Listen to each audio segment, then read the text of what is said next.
If an organization is taking the stance of, well, I'll just wait for a regulation to come about and then I'll do the bare minimum to become compliant to that regulation, I could not support that approach right now. It all is moving too quickly. It's moving too quickly at a scale that we haven't really seen in technology before.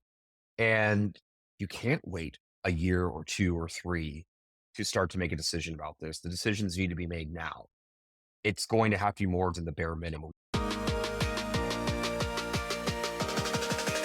This is KBKast. Are they completely As a cybersecure? primary target for ransomware campaigns, Is that's used to security and point testing and performance and scalability Risk and all that? compliance. We can actually automate that. take that data and use it. Joining me back on the show today is Nathan Wenzler, Chief Security Strategist from Tenable, and today we're discussing the dangers of public sector employees using AI tools privately. So Nathan, welcome back. Thank you for having me. So happy to be here.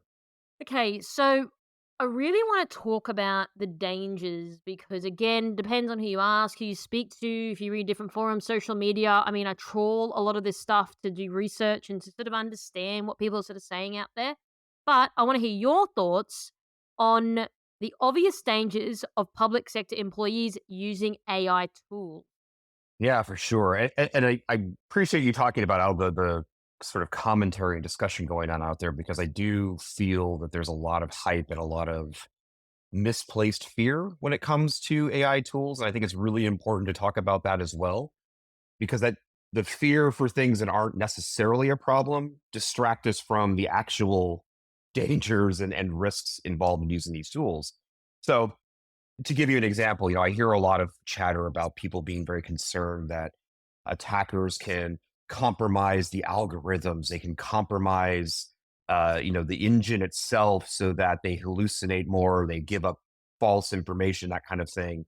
Quite frankly, that's just not a real attack vector. I mean, it would be a very complicated sort of thing and a lot of effort for an attacker to, break into an environment, get to an AI application, and then subtly manipulate the underlying Gen AI engine to make it spit out results.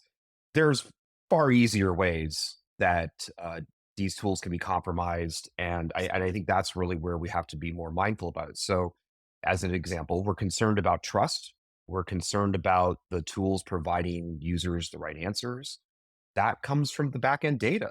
That comes from what data sources are we using that the AI tools are leveraging to give us those answers. If those data sets get compromised, that's where you start to have real danger. And certainly much easier to compromise a database than it is to try to rewrite an application. So, when we start to talk about the dangers of using these kinds of tools, what it really comes down to is where are the risks that could compromise the trust that users place in these tools to help them answer the questions they're asking or to perform the tasks they're trying to perform. So anywhere that we can find that those areas of trust can be compromised, that's where we have to really focus. So that's good data security. That's understanding the source of the data we're using for these tools. Are we using a public data set that could probably be easily poisoned with a lot of bad information? Or are we using a very small private data set that we can control what data is there, what information is there? We can validate it, we can secure it, we can make sure the integrity of the data stays good.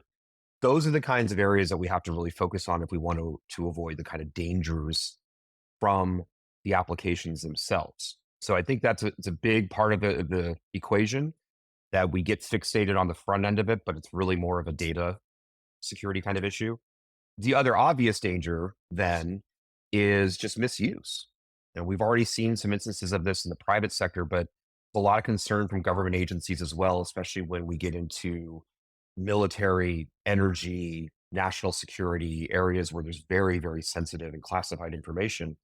A lot of concern that just user error, government employees might accidentally take private information and plug it into one of the public AI tools. And now that data is out in the wild and other people could potentially access it.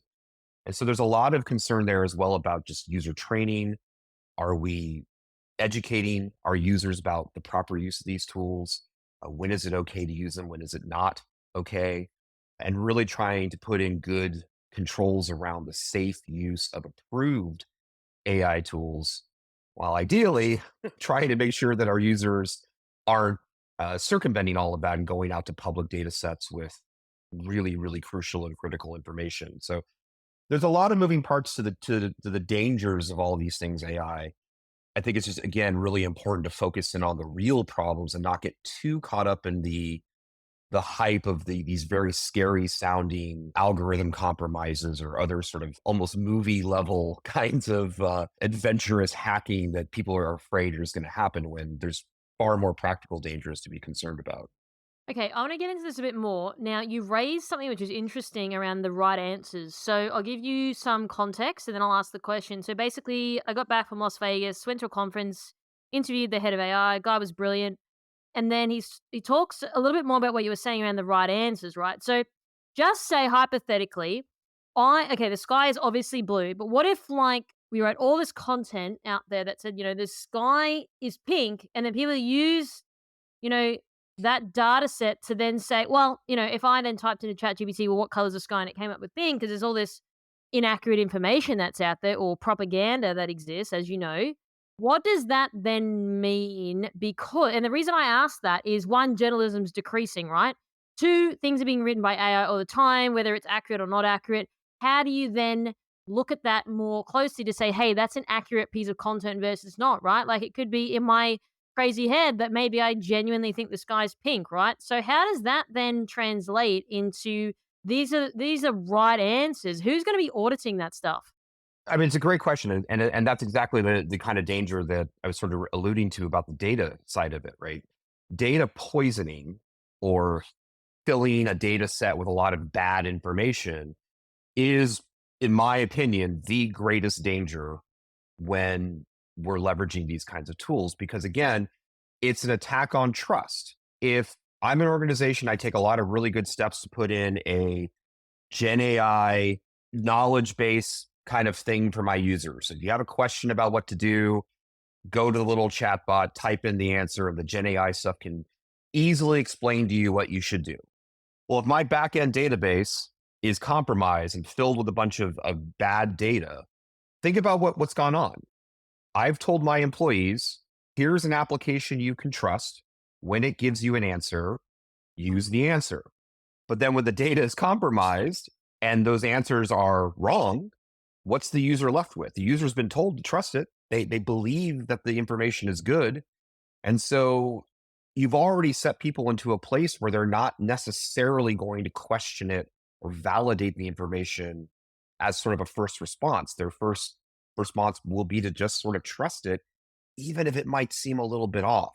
So it's a real problem for organizations that have taken the step to say, we're not going to leverage public data sets because we know that information or that data is just crazy, right? There's lots of comments about what color the sky is, and it's very difficult to understand what's real and what's not. So we're going to have a internal controlled AI setup, and we're going to have it be very useful to our users.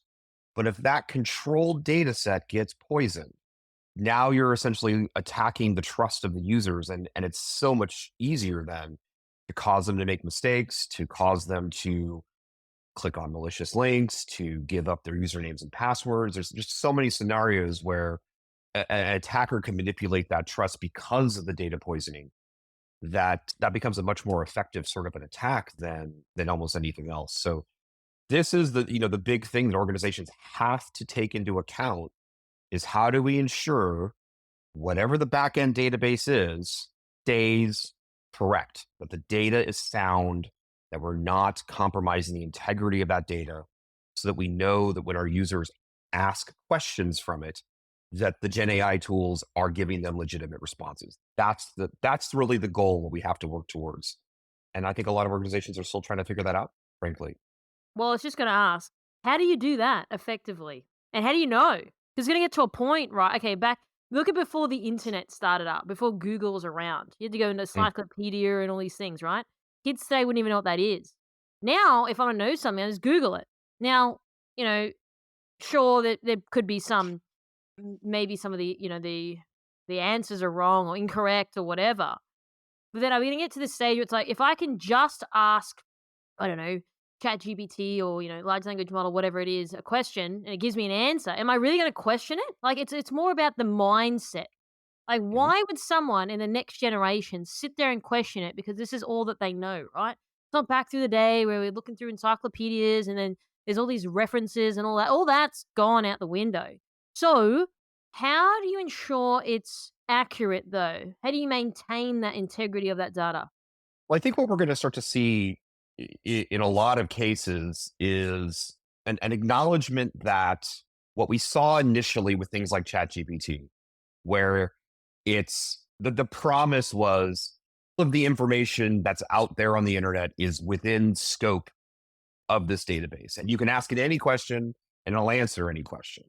Oh, we've seen exactly what kind of chaos happens with that. The hallucinations, the crazy information, the crazy answers. It's become, I think, pretty common knowledge that you can't just trust whatever comes out of those public data sets because people have seen firsthand that the answers are pretty wild, or can be at least. So I think what we're going to see is this trend towards not trying to leverage AI tools to be the answer to all questions, but to leverage very purpose built specific AI tools that can answer particular questions. That when you do that, you're gonna be able to create a data set that's much more focused, that's more aligned with a single purpose or a single topic, and that will become much easier to manage from both an integrity standpoint and also just a verification standpoint. An example that I often talk to people about is if you think about a help desk, a knowledge base for a help desk. Users always have questions, right? They want to know, how do I change my password, or how do I request a new piece of software? These are all very common help desk type questions, and you could build a data set to answer those questions without answering things like what color is the sky or how many fish are in the sea. A help desk data set would be much smaller. It's going to be a much more finite set of answers instead of data.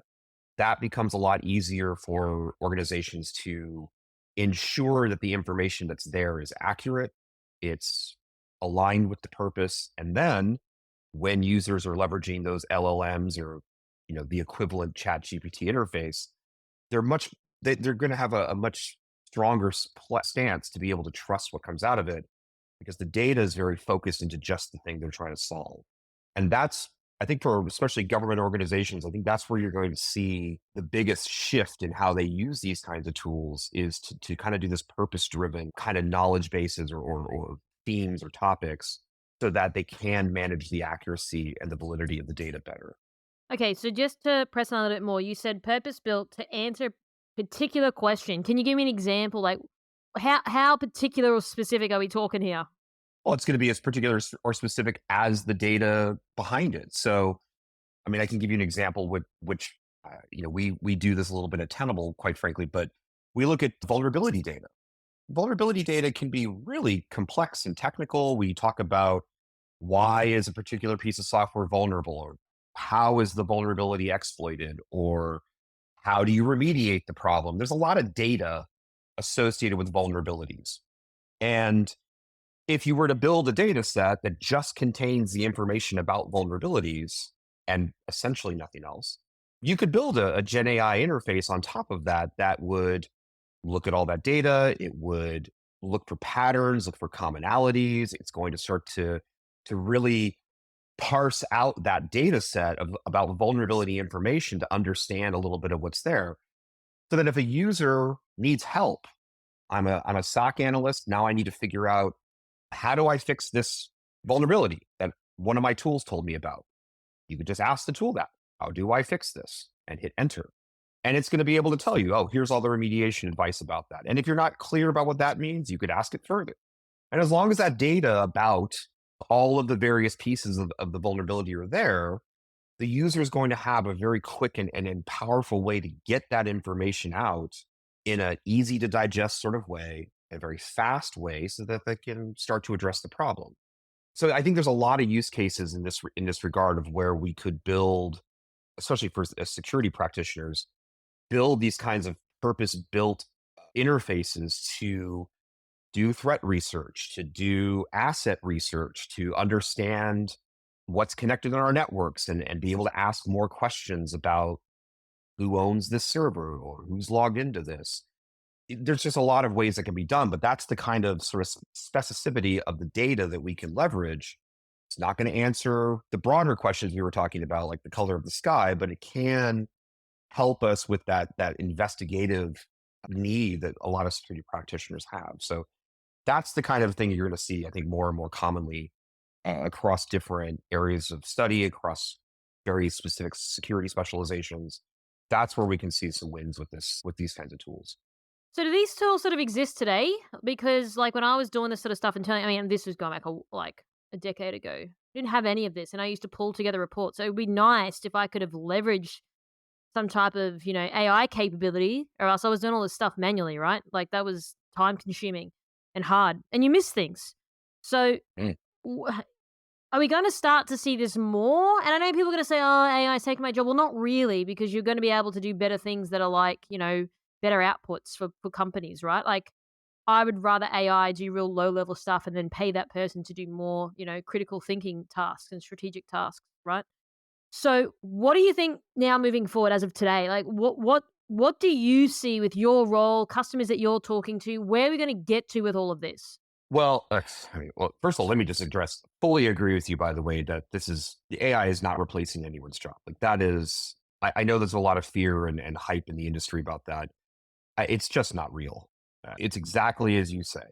We need people who can make really sound risk decisions and get organizations moving to mitigate and remediate these problems before breaches happen. Like that's the whole point of cybersecurity is to harden the environment so that we experience fewer data breaches.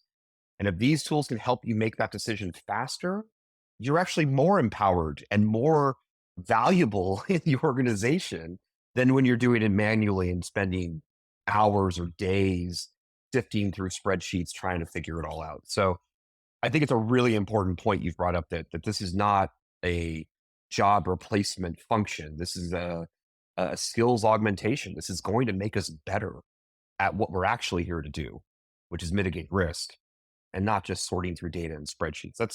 It's really, really critical that people understand that. And I think going forward, I think that's really what you're going to see more organizations start to focus on when we cut through the hype and the buzzwords that are used out there. And there are a lot, let's be fair, there's a lot of companies that have tacked on the letters AI to every single thing that they do. And so it can seem like there's just a lot of fraud essentially of what AI can or can't do.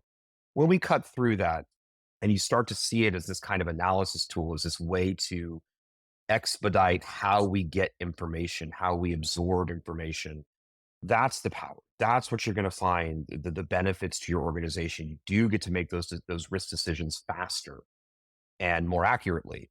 And so as more tools integrate these kinds of functions into them, as we educate users that this isn't the all-encompassing apocalypse of security as we know it, it's really just another tool in the toolbox that can help you do your job better. I think you're going to see a lot bigger return from the implementation of these kinds of tools, or in a lot of cases, vendors, again, like my own company, we leverage some of these kinds of capabilities already in our tools, specifically to help people ask those kinds of questions or to query the data sets. So you're definitely seeing already more and more companies are incorporating it in a very practical sort of way. And as that gets adopted through more organizations, the benefits are going to become much more obvious.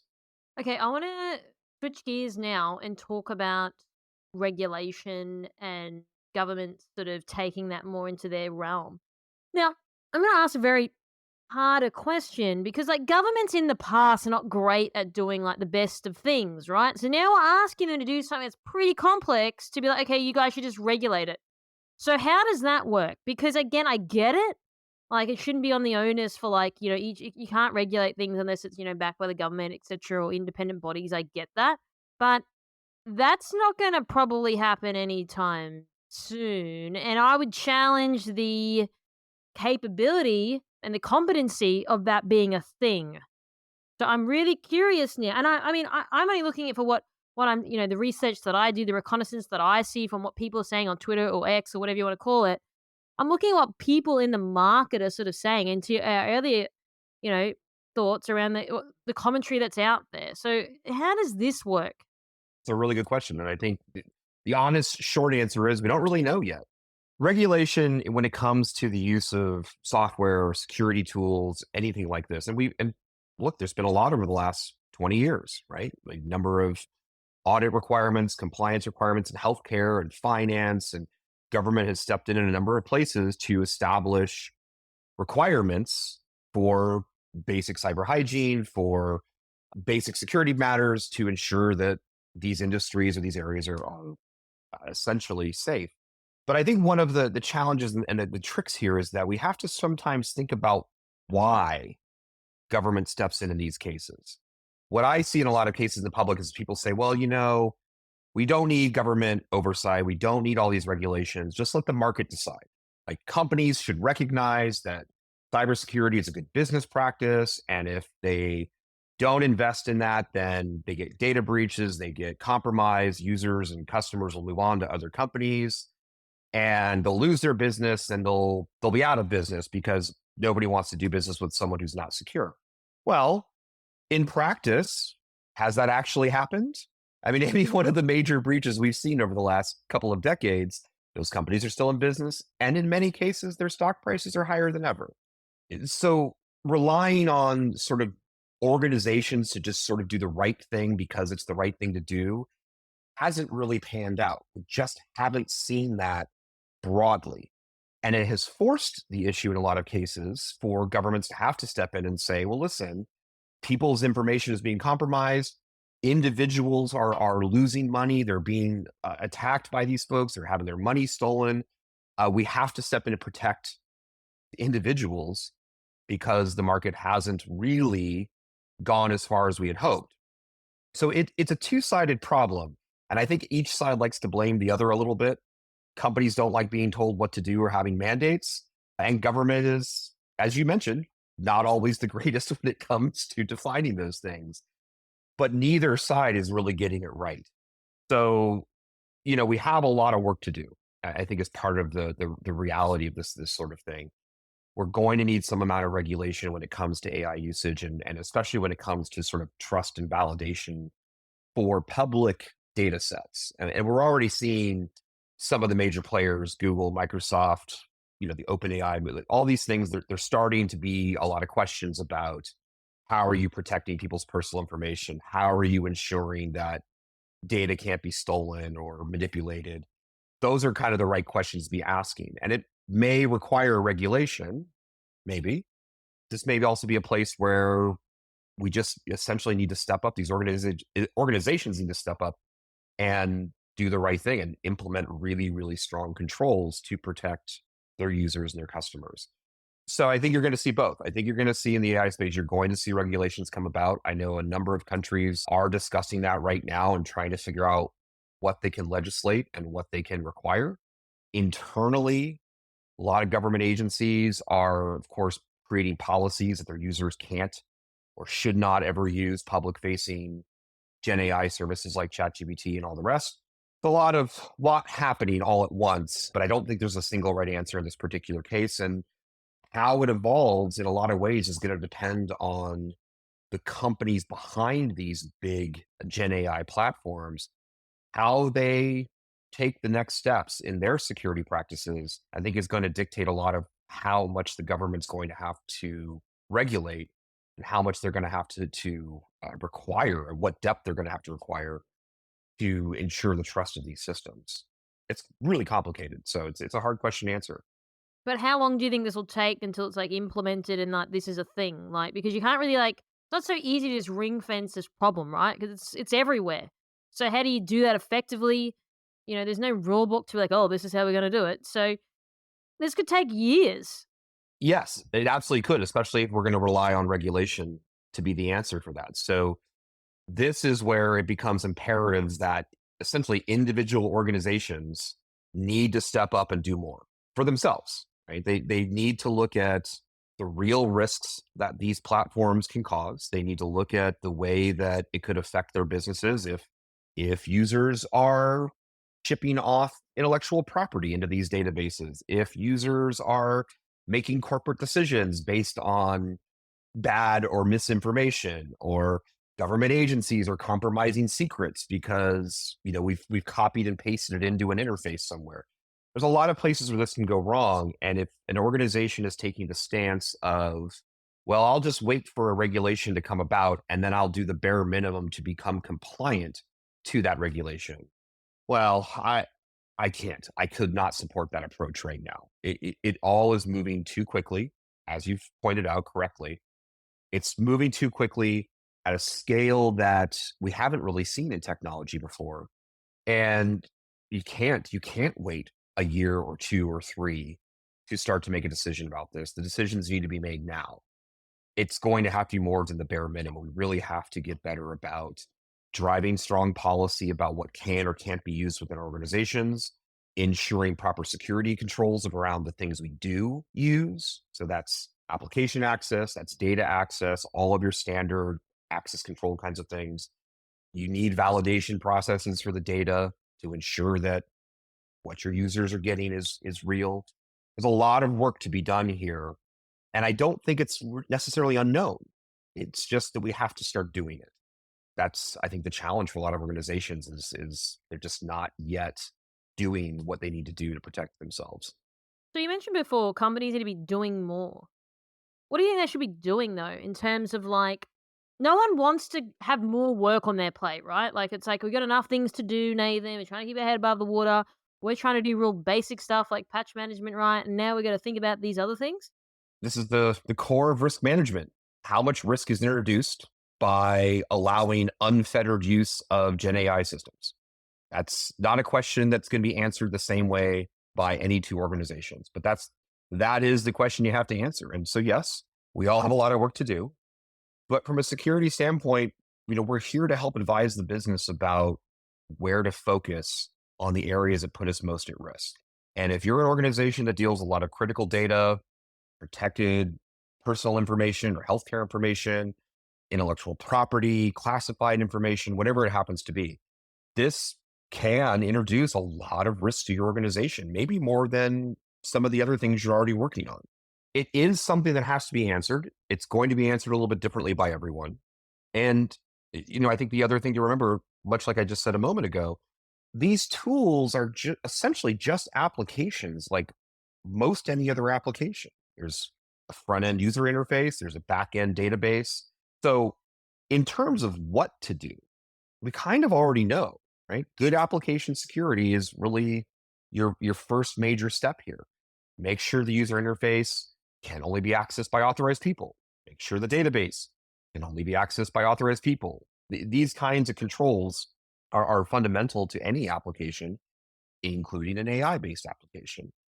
Might be some extra steps for the data validation. There might be some extra steps in terms of, moving away from a public-based data set and leveraging your own internal, well-controlled set of data. That's a little bit of work there too, but I don't see this as really all that different than any other application that we secure in our organizations.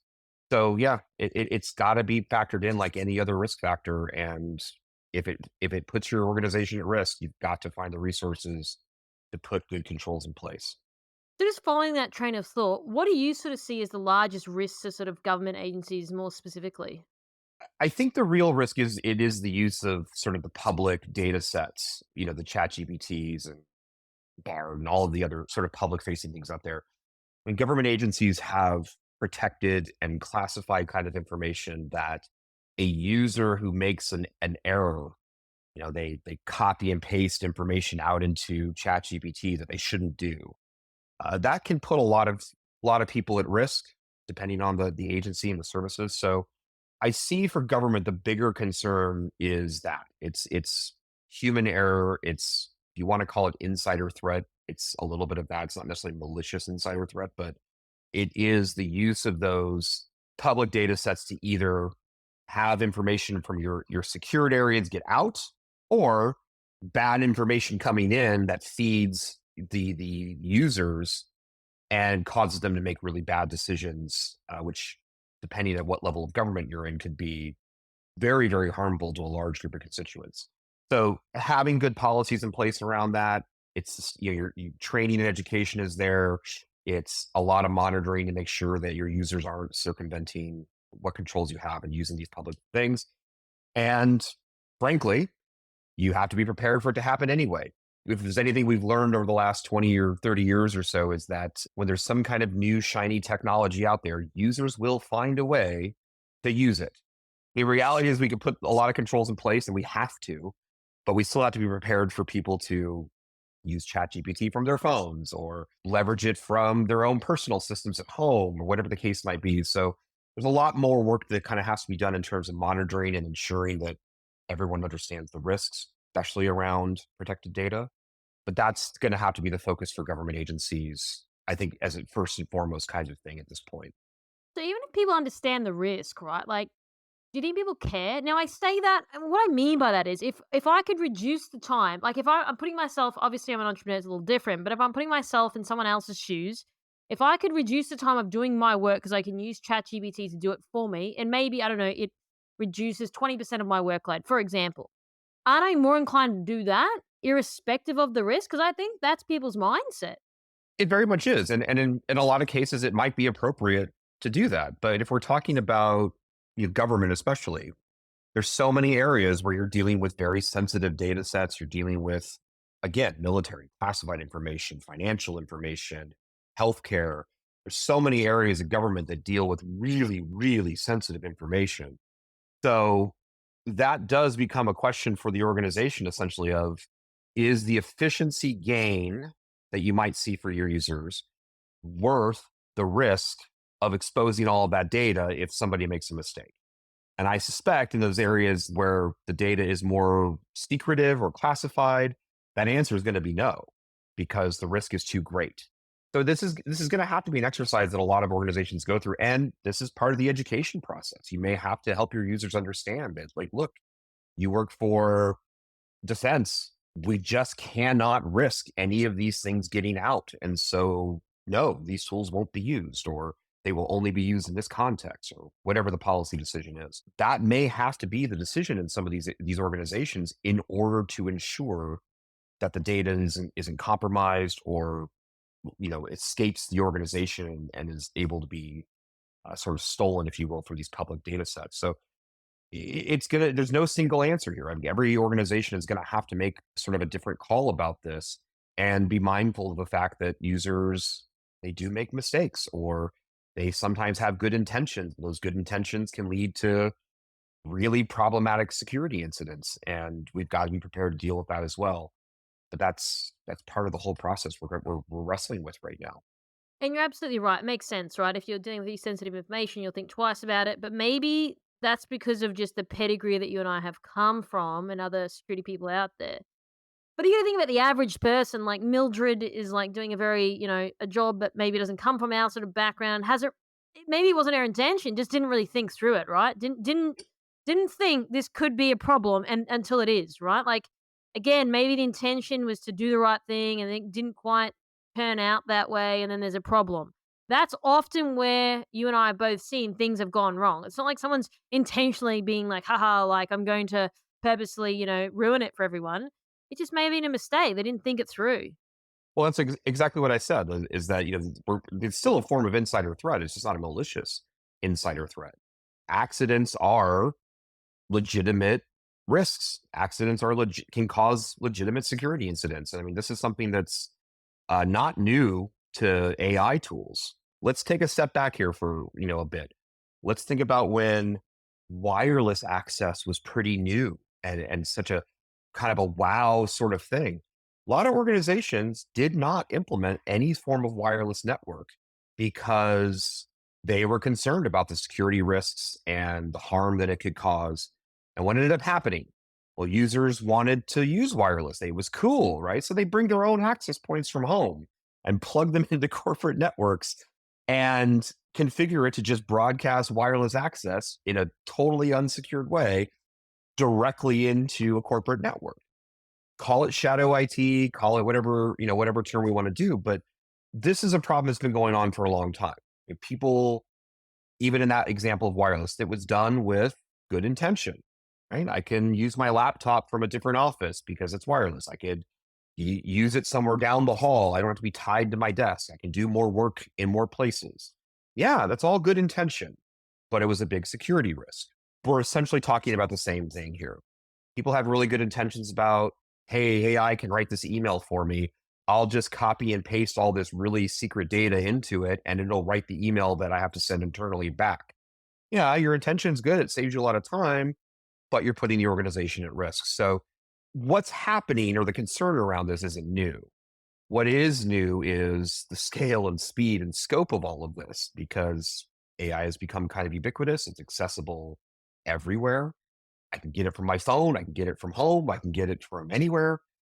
So it is a little bit of a more complicated problem to try to manage just because of the accessibility. Fundamentally, we're talking about security incident response and how you're prepared for when those accidents happen. What do you do about it? How do you recover? How do you isolate the damage? How do you, deal with the user in question? Do you have a, way to handle that side of it from an HR perspective? A lot of different factors, but no different than any other sort of accidental insider threat that we've been dealing with for decades now. So that sort of leads me to my next point around obviously we want to encourage innovation in AI and we've sort of discussed the benefits of it within reason to the point where you're not, jeopardizing the company and putting things at risk. So how do you find the balance between that though? Because of course we want people to do more meaningful tasks and critical thinking strategic tasks. If we can eliminate or automate, using AI, etc., to do some of the more menial tasks. But then obviously you don't want to push it to the point where it's like, oh, I just exposed a whole bunch of, trade secrets. I shouldn't have done that. How do you find the equilibrium? Well, I think it's again going back to what we talked about a little bit earlier. This is the place where moving away from leveraging public broad data sets like a chat GPT inside a corporate environment, moving away from that and moving to smaller, controlled internal data sets only, and having that kind of purpose built tooling for a particular task or for a particular function. That's going to be the way where we can balance the security needs. You can ensure that, if I have an internal tool and the database is all internal to me and it's not available or accessible to the public internet or any other user out there, it's not great if my user copies and pastes classified information into it, but at least I know that data and everything in it is still contained within my environment. I still have some amount of control there. So the movement, I think what we're going to see in the next, couple of years, roughly, is multiple smaller implementations of focused AI usage that is well controlled like we control any other application. We'll move away from leveraging the public data sets and the public tools for corporate benefits. We'll use these private controlled versions of it for our corporate work or for our government work so that we can ensure that all the security controls we need in place can be there. And I think that's going to be the way that everyone's going to have to manage this going forward. So where do we go from here, Nathan? How do you think we move forward? Because as we've sort of spoken about a lot, the undertone of this interview is it's hard. We don't have all the answers. We're trying. Could take some time. But what do you see like practically next steps? I think that's already happening to some extent. I think that people are realizing the dangers and they're starting to ask the questions about how to best secure these things. And the way to that again is these smaller sort of focused, purpose driven tooling. So some of that may come from your vendors and partners that you're already using. They may be leveraging it in that way. Some of it may be internally developed. If an organization is large enough and they have a very particular need and a very specialized data set, they might leverage a Gen AI engine and set of tooling to build something internally. But I think that's really the next steps here. The next steps are understanding where it can help in that very practical kind of way, and then looking at the best ways to implement that, whether that's through a third party, a trusted vendor or a partner, or building it yourself. Those are sort of the next steps here in terms of how are you going to leverage it going forward, like you would for any other business tool or security product. look at the need, look at the place where it can help you most, and then implement accordingly from there. And like I said, from organizations I talk to all over the world, that's already happening. We're already seeing folks training and educating their users away from the public facing things, or putting policies in place that say, within this organization, we don't use those tools.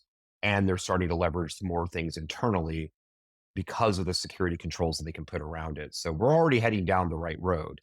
It's just going to have to continue to play out for the next bit of time while everyone implements and embraces that. So, Nathan, do you have any sort of closing comments or final thoughts you'd like to leave our audience with today? Yeah, I honestly think the most important thing is it's really important right now for everyone to cut through the hype. I mean, we've heard so many horror stories about how AI is going to allow attackers to be unstoppable. We've heard AI is going to replace every security practitioner on the planet, and it'll just do our jobs for us. There's a lot of buzzwords and rhetoric and hype around it, and it's really, really important that people cut through that and start to see that this is a tool like any other tool. It can be very powerful when it's implemented correctly. And let's talk about the best ways we can leverage this particular tool in our toolbox to be more efficient, to better understand risk, to understand my inventory, my asset space better, whatever the need is. I think the more that people to a practical place about this, the easier it'll be to understand the problem, the easier it will be to put the right security controls in place, and the better position they're going to be to actually get the benefits from it without panicking and just being in this sort of constant state of putting out a fire around it. We can get to a place where it actually is beneficial and does a lot of good for our organizations.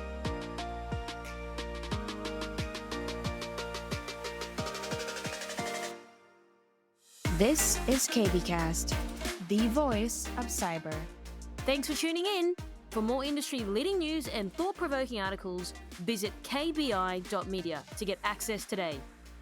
This episode is brought to you by Mercsec, your smarter route to security talent. Mercsec's executive search has helped enterprise organizations find the right people from around the world since 2012. Their on-demand talent acquisition team helps startups and mid-sized businesses scale faster and more efficiently. Find out more at mercsec.com today.